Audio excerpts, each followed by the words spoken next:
Hi, this is Jason from Horrific Nightmares. Welcome back to another Bayview review. Today we're going to be talking about A Dark Place Inside. But before I get into my review, I wanted to take the time to thank Bayview for sending me this copy to review for you guys. They have an awesome company, they have a massive catalog, and I'm pretty sure they have something to fit every taste. I'm going to put the links to their Facebook page, their YouTube channel, and their official website in the description box below. Definitely check them out. And don't forget, if you have a Roku, just type in Bayview Films.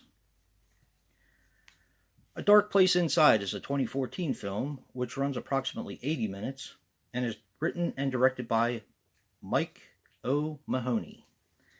Now, he was responsible for Deadly Detour, Free Range, and Sloppy the Psychotic, which I have seen some of that, but for some reason, I think I watched it on a streaming service and they took it off before I had a chance to finish it because I had to go somewhere. Something weird like that. Now, the stars Chris Dalby as Andy. He was in Monitor Trumbull, or Mortimer Trumbull. Yeah. This also stars Kieran Boyle as young Andy. He was in Color, The Ark, and The Listing. And Rob Dimension as Andy's father.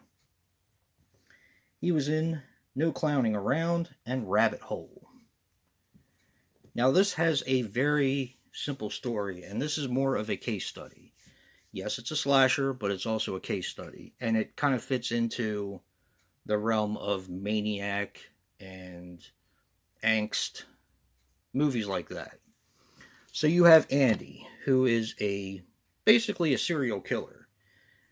It was a little hard for me to gather where he worked because it said postal service in there, but it almost looked like they were putting together packages.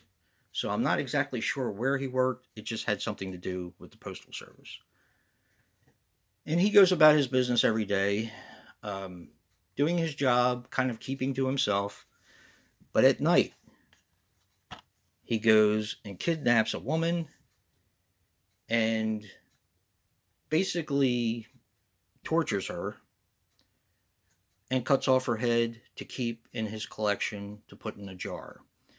He also has a torso, which he keeps, that he sleeps with.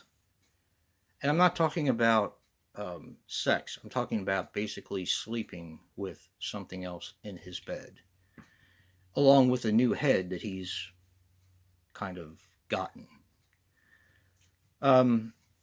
Okay. This movie owes a huge debt of gratitude to movies like Maniac and Angst, that I've already said. But this movie is done extremely well. The acting is good. It is low budget, so you have to kind of grade on a curve in this instance. But they must have sunk a lot of money into the special effects in this because the effects were fantastic. The torso looks like a torso. All the heads were done practically and they looked awesome. The blood was fantastic. And overall, if you like movies about serial killers, I actually think you'll really like this film. It deserves a place on your shelf along with Maniac and Angst, if that's the kind of stuff you like. Now, this is extreme horror, so if you're not into blood and guts and decapitations and, I mean, it's uncomfortable because it does go into his past. It goes into child molestation and stuff like that. It doesn't actually show it, but it's implied.